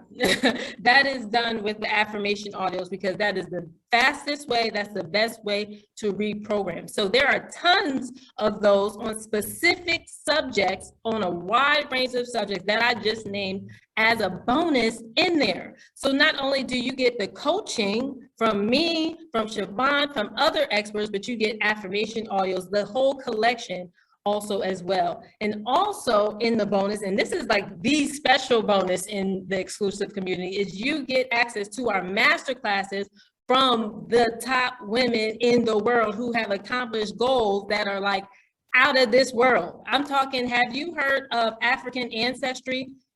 Dr. Gina Page is in the masterclass, exclusive interview in there from one of our coaches, our coach Sandy, who's in there, and she is interviewing Dr. Gina Page from African ancestry. I don't know if anybody has heard, but she has the biggest DNA company for African Americans in the world, helping us trace where we're from. She is in the membership, okay, her alone. Plus, we have the first woman to actually do transplant surgery in there as well. So we have a plethora of women that are going to take you through the journey of just living your greatest life, not even best life. I have to one up Oprah now, and I have to say we are living our greatest life in this, because we have women that are supporting you and gonna guide you. They have done it. Just like I said about Coach Siobhan, she has done it. She has done the work, and she's here to help you do the work as well. So we got major women in there, major women. So if you have any questions about this, and I started saying, how do I join? Okay, so if you want to join, you go to girlmeetsgold.com/W, and I will drop this in the chat. It's girlmeetsgold.com/W. I know Rhea already said, she was like, how can I join, sis? How can I get in here? Because this is an opportunity you cannot pass up.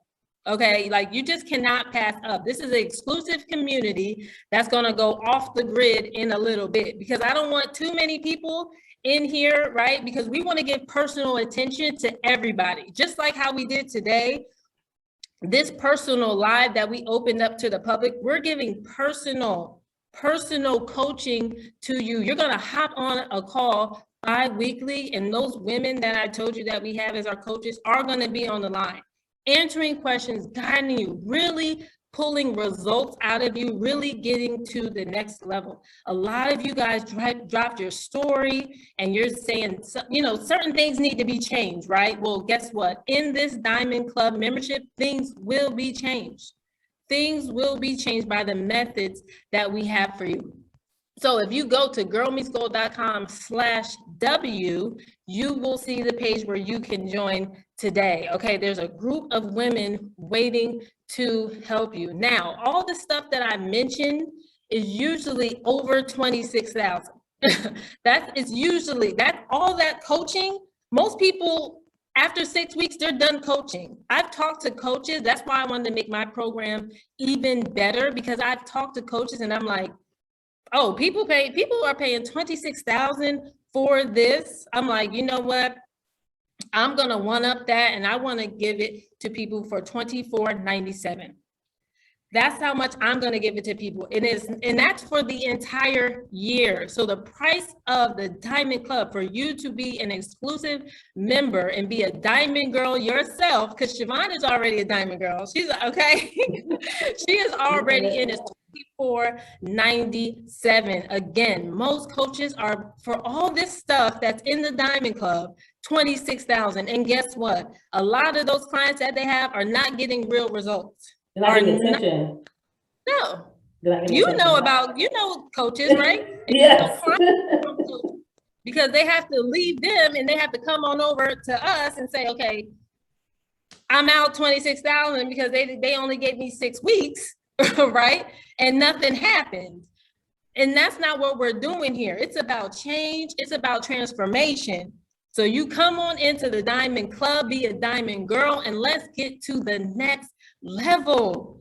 Siobhan, the stuff Siobhan dropped today, I'm telling you, is not even a snippet. We got phenomenal women on here, phenomenal women.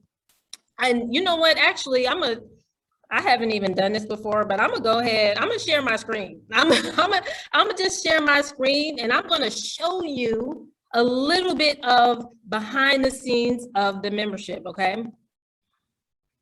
Okay, let me see. Let me get this up. Hold on one second. Do you want me to put your link in the chat? It's girlmeetsgold.com/W. Yeah, I'll drop that for you guys.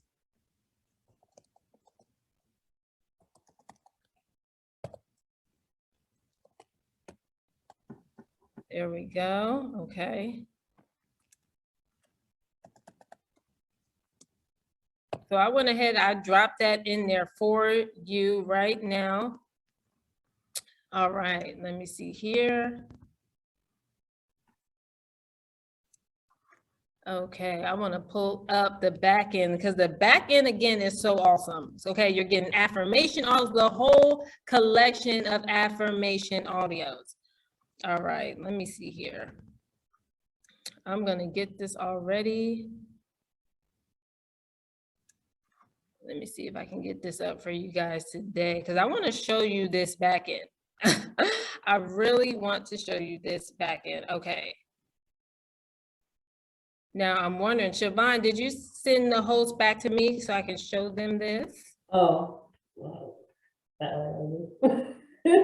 Yeah, because I want to give them a sneak peek. So I'm like, okay, let me show you this back end so you can see. It's not just coaching. I know I've talked a lot about the coaching, but the coaching itself is so dynamic. The coaching pays for itself, right? When you invest the $24.97, it pays for itself.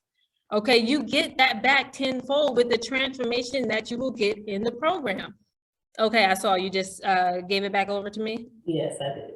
Perfect. Okay. So I'm going to bring in the back end really quick.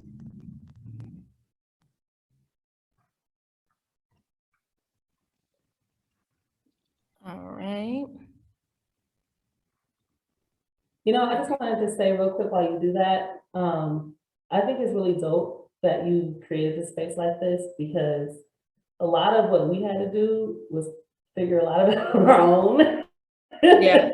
That makes the challenge, it takes a little bit longer that way. It takes a little bit longer, not even gonna lie to you. But I feel like, I've been like for the past few years, I've been, working really hard on myself even, like this, the journey doesn't stop, right? You're constantly gonna need that support. And support isn't just the fact that we're talking and connecting, right? It's the fact that there's a system in place to help me meet those goals and to continue to meet those goals as I begin to heal in the process. Because that's the other thing. You don't have to be completely healed to be successful, right? That's not the case. I think sometimes we think, oh, I have to be, perfect and, I have to reach a certain level before I can be happy. That's not true. It's not true.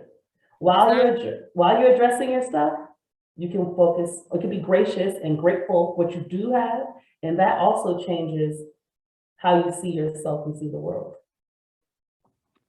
Yes, thank you so much, Siobhan. Just reiterating over and over again. So I'm getting this up now because I want y'all to see this. I'm not gonna stop till I get this up so y'all can see this. Does anybody, while we're getting that up, so you can see the back end, does anybody have questions about the Diamond Club that we can answer right now here for you? Drop those questions in the chat if you want to know any specifics about the Diamond Club. All right.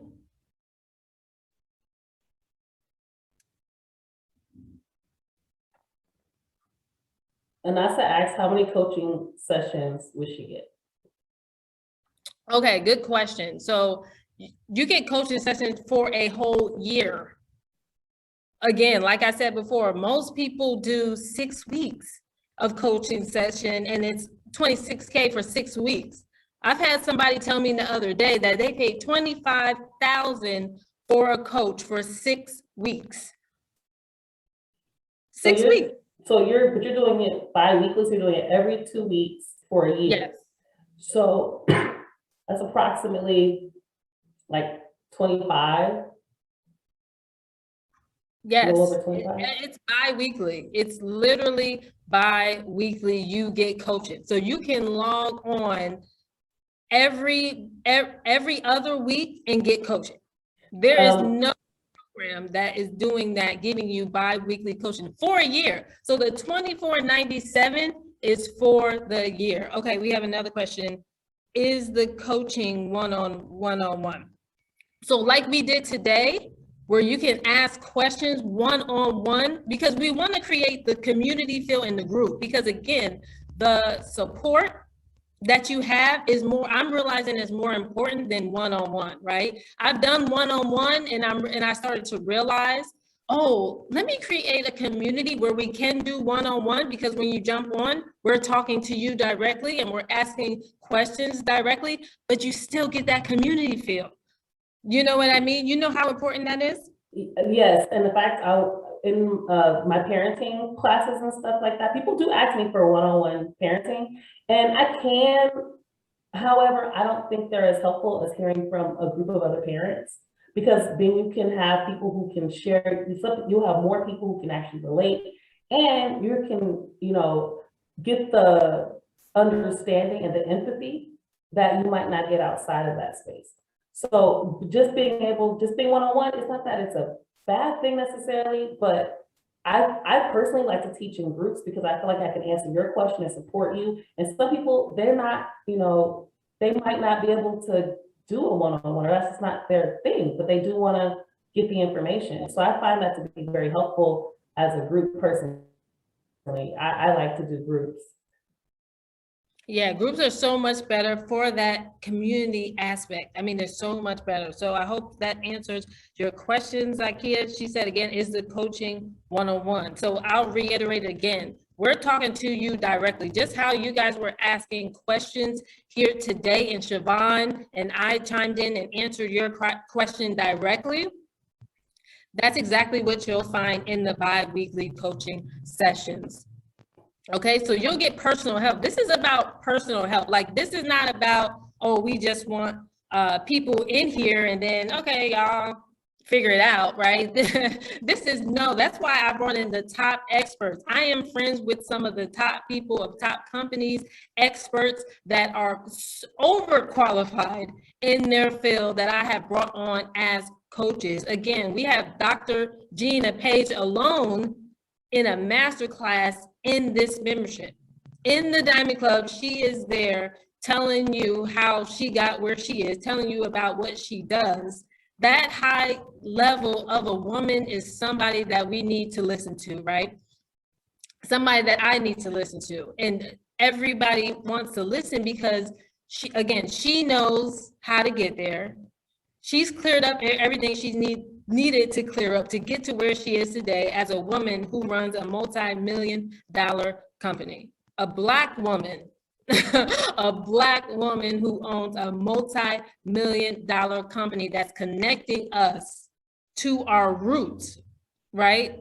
So she's in the membership as well. So again, I dropped the link for you. I am actually trying to get this screen up so I can also just show you. I'm gonna try one more time if I can get the Girl Meets Gold Diamond Club screen up so you can see. All right, 1 second. So pretty much, just for time purposes, me trying to pull it up. So pretty much when you log in their backend system, you will see your video course at the top. It's so laid out for you, it's crazy. You'll see it's so easy to navigate as well. You'll see the video course, how you set a meaningful goal. I will take you through how to set a meaningful goal that you will accomplish. And we will hold you accountable. Please make sure that we will hold you. Oh, yes, yes. And remember, like I said before, as you pull up what you're looking for, that accountability is important. Berating yourself is not okay. So what you can get from the Diamond Club is some accountability and support to help you meet those goals. It's not, you didn't meet, it's like, remember, I know for me in school, you know, if you didn't make the assignment or didn't do, you would get in trouble, you get berated, somebody tell you, you don't, none of that's here. That's not what happens here. Because for one, these are your goals. These are what you want to accomplish. These are the things that you want to see for your life, right? We're here to support you. We are definitely going to hold you accountable. That's part of the process. Accountability is important if you want to move forward. Because the thing about accountability is another thing that comes with it is empowerment. It's not your fault that certain things happen to you. Nope. But if you're holding yourself accountable for the actions you took as a result of whatever that pain was, when you hold yourself accountable, guess what? You can go, oh, I know how to do better. I know how to move forward in a different way. It's not berating yourself. You can't move forward in guilt and shame. I teach something called beneficial regret. Granted, like I said, it's really only a little bit. So there's a lot of concepts that I teach. One of those concepts. It's a little bit. Devon this is not the end of Morgan probably don't even want me giving away as much as I've been giving away, but but absolutely, but this is the thing though. We spend so much time in guilt that it inhibits us from moving forward. So I always talk about beneficial regret. So when you have that feeling of regret, and if you're like me, at least how I used to be, you start playing the thing over and over in your head and beating yourself up. Why did I say that? Why did I say that? Why did I do that? Oh man, you put a scenario in your head over and over and over again. Guess what? It doesn't make me do any better. In fact, it confirms all the negative feelings that I was taught to have about myself. So all the negative things I believed about myself, guess what? I started bringing those things back up. You know what? You aren't good enough. You know what? You are bad. So that regret stuff isn't helpful unless it's something that helps you move forward, right? So beneficial regret is taking it as a lesson needing to be learned. That's it. Not some sort of, I'm sorry, echoing. It's not something that you have, like if you put this like this, if you are practicing beneficial regret, you're learning from it and you're moving forward. You're not staying there. You're saying, okay, what did I need to learn from this? Okay, it's probably not a good idea to cuss a person out just because I didn't get my change back right. Not that I do things like that, but just saying, right? Just an example. Maybe then you go, well, what do I need to learn? I feel terrible about it. What can I learn from this? You know what? I probably need to learn techniques to calm down before I, go off on someone, whatever it is, but I have to be able to move forward. Right. So can everybody see my screen? Stress to positive stress, right? We want to get to the point where the traumas that we experience are not holding us back. And the way that we can do that is by building connection. That support network part is the biggest part for me, because I felt like I did a lot of this alone, and that took a lot of time. And it was actually a lot harder that way. As I began to grow in this space, I began to build my networks, and I had more support and more love. And then guess what? I got out of the mindset of thinking I didn't have support, because when you're depressed, you don't realize you have all that support. And when I got out of that space, I was able to connect. I was able to receive the love from the people around me. Thank you, Morgan, you're back. Okay, cool. I'm back. I was talking about stress and, Thank you, guys. the importance of support networks. Absolutely. Yes, thank you for taking over. I mean, y'all know about technical difficulties. I was trying to, I don't know if you were able to see, I was trying to pull it up, but I have so many things on my computer. I think it just closed everything up. So, but thank you for taking that over. While I was getting everything back up, I want to shout out Laura, who's on the live today. She is an official Diamond Girl. Let's clap for her. Oh my God, I'm so excited to work with you, Laura. I'm excited. So excited. She is, I know she's probably like, I can't wait to get your login, and all your info will be sent to you right away. So stay tuned for that as well. Okay, so shout out to Laura. Also shout out to Anasa. She's joined. Let's give her a hand clap. She's a official Diamond Girl. Excited to work with you. Yes. So who's the next Diamond Girl on here today that's going to take advantage of this incredible offer, this incredible Diamond Club community, $24.97 for a year of bi-weekly coaching, a year of bi-weekly coaching, one-on-one in a group, one-on-one in a group split. You get the best of both worlds. I mean, I can go on and on about the Diamond Club. I mean, it's just a labor of love. So every 2 weeks, we are going to be speaking with experts, not just listening. So it's not going to be them talking. We could interact with them. Like I could get on my camera and start talking to the coach. Right? Yes, people are going to be able to interact, come on camera, and a lot of you guys type today, but you'll be able to get on camera as well and talk to your coach, talk to Siobhan more in depth, more personally. You know what I mean? Not just one question, but multiple questions you'll be able to ask her. So, I mean, that's the benefit, and that's a benefit in something, not just, and I'm talking up Siobhan right now because she's on the line. She jumped on today for you guys, but there's a host of other coaches that we have, doctors. Okay, we have doctors, we have people from all experts of all different areas coming on to support. And not only that, your community of women is here to support you. So who else is a Diamond Girl? I can't wait to meet y'all more in depth. I know we got to know a little bit about each other. Yes, and also I wanted to mention as well, if you need it, we are going to just let people do payment plans, just split it in half.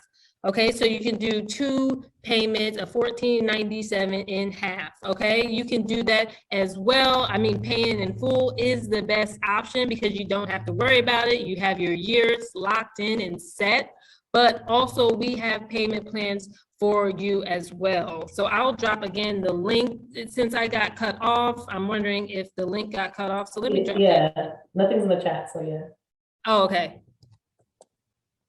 So some people are just now joining us, and I wish they had been here earlier.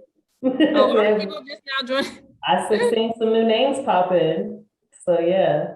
I really hope that everyone who's been on here has at least felt the information was helpful for them. You know, because this is, again, just a little bit, but I think we covered some really good information and some really important information. And I'm glad we were able to help out a few people too today. And thank you, Laura. Thank you, Ria, for sharing your stories. Thank you, Anasa, for also participating in the chat. And also real quick, you guys can also find me at SiobhanTaylor.com. I put it in the chat earlier. I'll put it in again. So I saw somebody asking what's her last name, so you guys can. I think you guys don't know who I am. SiobhanTaylor.com. You can find me there.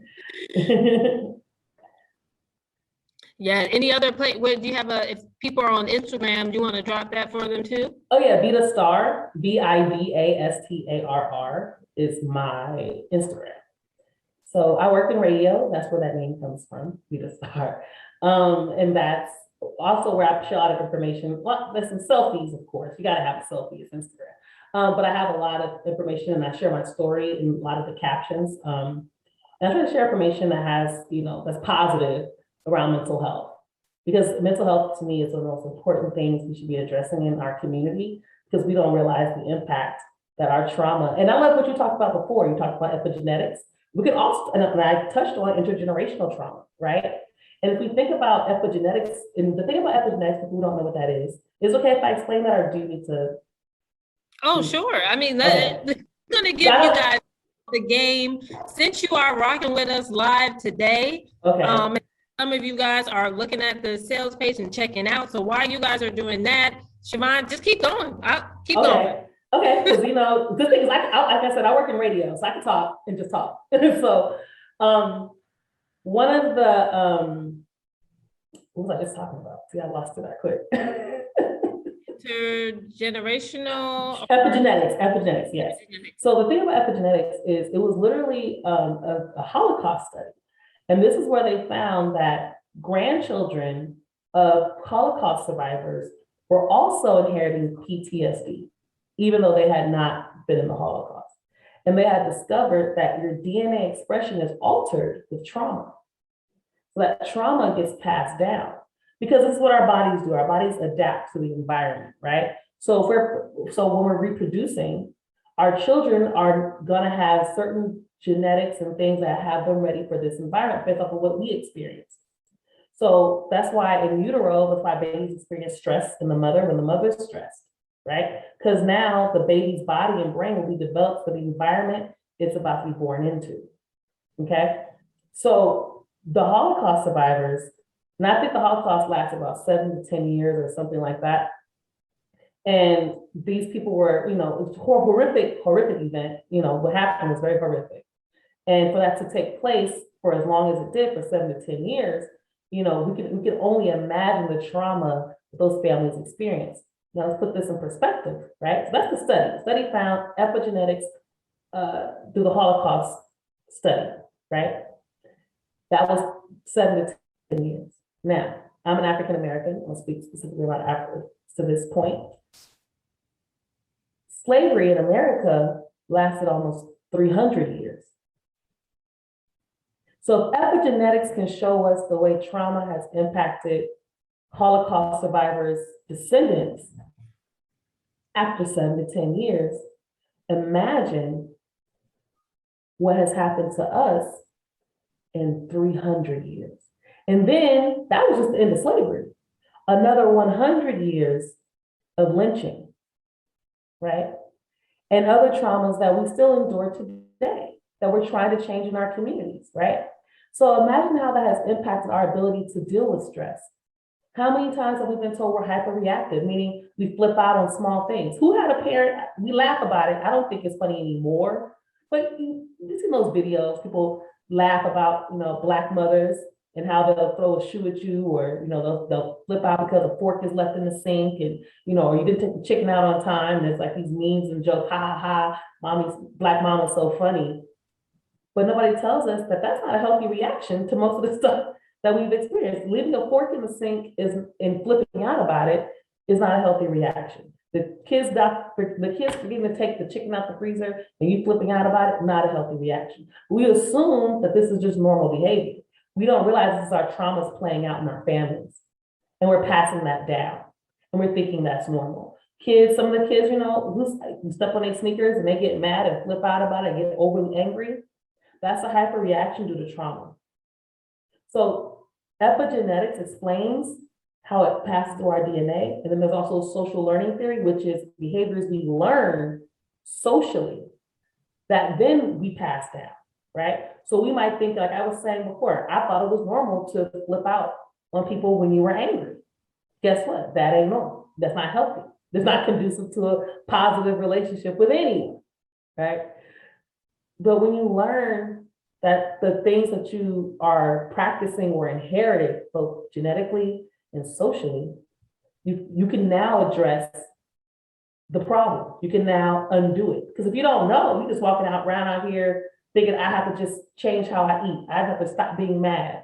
But you don't know why you're mad. You don't know why you eat the way you eat. You can't change that if you don't know. So I just wanted to drop that game real quick. Yes, and what I want to say too, glad we're gonna wrap this up and maybe getting late on the East Coast. Again, I know we can go. We don't have any shame in giving you guys information. We want to help. That's it. We want to help. We want to transform. Again, if I see some people just jumping on, Siobhan is in the Diamond Club. Okay, she will be on the Diamond Club frequently, and she is offering her services in the Diamond Club exclusively. So a lot of people right now are not even able to get her services because she is operating in the Diamond Club. We have her exclusively. Okay, exclusively. Yes, we have her exclusively in the Diamond Club. So if you love what you heard today, there's more of it.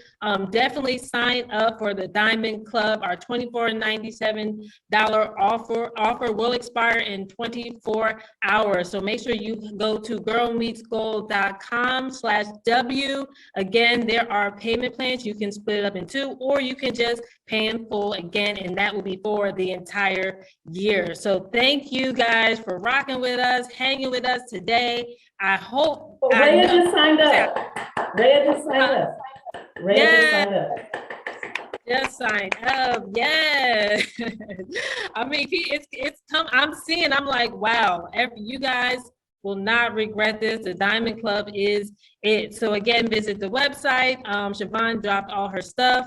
And we will see you guys again. We may or we may not do this again. This was a one-time thing, but I hope you guys have fun. And I know you have learned something here today. I know that for sure. And I can't wait to get involved more exclusively in the Diamond Club. So thank you guys again. Have a good night. And we will see you in the Diamond Club.